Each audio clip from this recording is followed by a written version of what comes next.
বিরতির আগে তো আমরা জানতে পারলাম অনেকগুলো যে ওসিডি কি কারণে হয়ে থাকে, কেন বা হয়ে থাকে, কাদের হয়ে থাকে। আমরা যদি একটু চিকিৎসা ব্যবস্থা নিয়ে যে আলোচনা করতে চাই যে আপনার আসলে আ ডায়াগনোসিসটা কিভাবে করে থাকেন এবং বাংলাদেশে আসলে কি ধরনের চিকিৎসা ব্যবস্থা প্রচলিত আছে এবং এতে রোগীদের ভালো হওয়ার সম্ভাবনা আসলে কতটুকু? ঠিক আছে। এটা চিকিৎসাধীন একটা অসুখ। অবশ্যই চিকিৎসা এটি সম্পূর্ণভাবে ভালো হয় যদি রোগী আমাদের কাছে সঠিক টাইমে আসেন এবং রোগটি সাধারণত আগে ডায়াগনোসিস হয়। তাহলে দেখা যায় রোগীরা চিকিৎসা দীর্ঘদিন আমাদের ভালো থাকেন। কিন্তু সমস্যা হয় সেখানে যখন রোগী ভালো হয়ে যাওয়ার পরে আমাদের কাছে আর ফলো আপে আসেন না। সেই সময়টা আসলে বিপত্তিটা দেখা দেয়। আ এই রোগের চিকিৎসা আসলে ২ ধরনের হয়। একটা হলো মেডিসিনের মাধ্যমে আর সাইকোথেরাপি, যেটা খুবই ইম্পোর্টেন্ট এই ডিজিজের ক্ষেত্রে।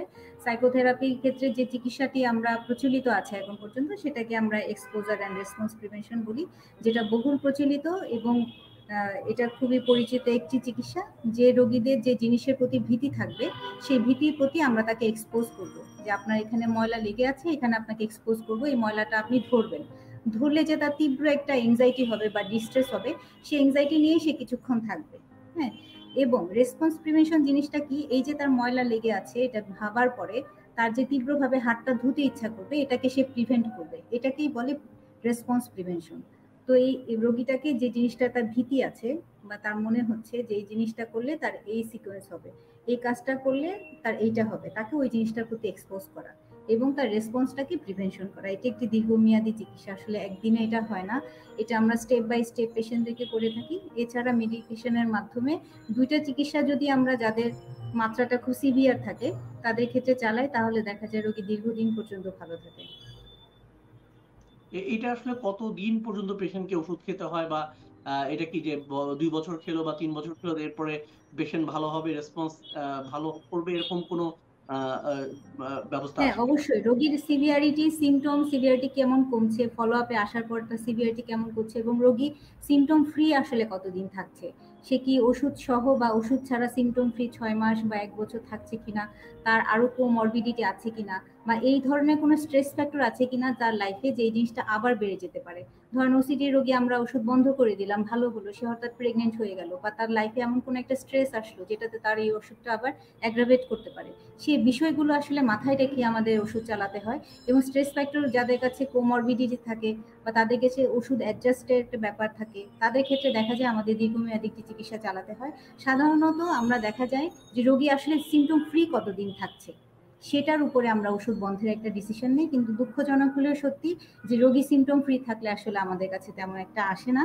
যেটা তাদের ক্ষেত্রে দেখা যায়, আমাদের ক্ষেত্রে রোগীরা রিল্যাপস নিয়ে এমন ভাবে আসে যে আমাদের আবার প্রথম থেকে তাকে চিকিৎসা শুরু করতে হয়, যেটা রোগীর জন্য দেখা যায় কমপ্লায়েন্সটা মেনটেন করা খুব কঠিন হয়ে যায়। বা যে ড্রাগগুলো দিয়ে সে আসলে প্রথমবার ভালো থাকে, সেকেন্ড টাইম কিন্তু সেই ড্রাগগুলো অ্যাপ্লাই করে আমরা রোগীর ক্ষেত্রে খুব একটা ভালো রেসপন্স পাই না। সেটা খুব ঝামেলা হয়ে যায় আসলে। জি। আপনি বলছিলেন যে সাইকোথেরাপি, যে কগনিটিভ বিহেভিয়ারাল থেরাপি যেগুলো আছে বা বিভিন্ন ধরনের সাইকোথেরাপি গুলো দিয়ে ট্রিটমেন্ট করে থাকে সাইকোলজিস্টরা। এই ধরনের সাইকোথেরাপি কতদিন পর্যন্ত নিতে হয় এবং কতগুলো সেশন নিতে হয়? পেশেন্ট টু পেশেন্ট তো ভ্যারি করে ডেফিনিটলি। আ এতে হুম, আসলে আউটকামটা কেমন হয়ে থাকে? সে ব্যাপারটা যদি একটু খুবই বলতেন। চমৎকার আউটকাম হয়ে থাকে। আমরা যখন মেডিকেশনের পাশাপাশি আমাদের রোগীদের ক্ষেত্রে বিহেভিয়ারাল থেরাপিটা চালাই বা কিছু কগনিটিভ থেরাপি আছে সেগুলা চালাই, রোগীকে বলি হ্যাবিচুয়েশন এ চলে যেতে। যে আপনার চিন্তা আপনি আটকাতে পারবেন না কোনোভাবেই। সেই চিন্তা আটকানোর মতো কোনো জিনিস আমাদের নাই। চিন্তাটা যখন আসবে আপনি জাস্ট হ্যাবিচুয়েশন সেটাকে একসেপ্ট করে নিবেন। যে আমার এই চিন্তাটা আসছে, যে আমার ময়লা লেগে আছে, এটার সাথে আপনি একসময় হ্যাবিচুয়েটেড হয়ে যাবেন। যে আপনার ময়লা লেগে আছে এমন এক সময় আসবে যে আপনার মনে আসলেও আপনার আর হাত ধুতে ইচ্ছা করবে না। এই যে তাদেরকে এক ধরনের কগনিশনের চিন্তা বা বিহেভিয়ারাল, বা আপনার হাত লেগে আছে আপনি হাত ধুবেন না আজকে ১০ মিনিট আধা ঘন্টা ধুলেন না, বা আগে যেখানে আপনি 30-40 বার হাত ধুতেন সেখানে আপনি এখন ১০ বার ধুচ্ছেন। এই যে তার চমৎকার একটি ট্রিটমেন্টের পদ্ধতি, এতে কিন্তু রোগী সত্যিই অনেকদিন ভালো থাকে এবং তারা যখন এসে বলে যে আমরা ঠিক বিহেভিয়ারাল থেরাপিতে চমৎকার ভালো আছি, তখন কিন্তু দেখা যায় অনেকে মেডিকেশন ছাড়াও অনেকদিন ভালো থাকে শুধুমাত্র এই সাইকোথেরাপির মাধ্যমে। অনেক ধন্যবাদ। অনেক ধন্যবাদ প্রিয় দর্শক। যারা আমাদের অনুষ্ঠানটি দেখছেন তাদের জ্ঞাতার্থে জানাচ্ছি আ ওসিডি বা অবসেসিভ কম্পালসিভ ডিসঅর্ডার একটি ডিজিজ। হার্ট ডিজিজ বা ডায়াবেটিস যেমন ডিজিজ সেরকম ওসিডি কম্পালসিভ ডিসঅর্ডার একটি ডিজিজ। এই ডিজিজকে আসলে ফেস করতে হবে। আ পারিবারিক সাপোর্টটি খুব ইম্পোর্টেন্ট। আমি শেষবারের মতো ডক্টর নাদিয়া আফরোজ আপনার শরণাপন্ন হচ্ছি যে ফ্যামিলিতে আসলে কতটুকু ভ্যালু ইম্পোর্টেন্স আসলে আছে যে এই রোগে আক্রান্ত তাকে কতটুকু সাপোর্ট আসলে ফ্যামিলি থেকে দিতে হবে? সে ব্যাপারে যদি একটু বলতেন। আসলে সাপোর্ট 100% দিতে হবে।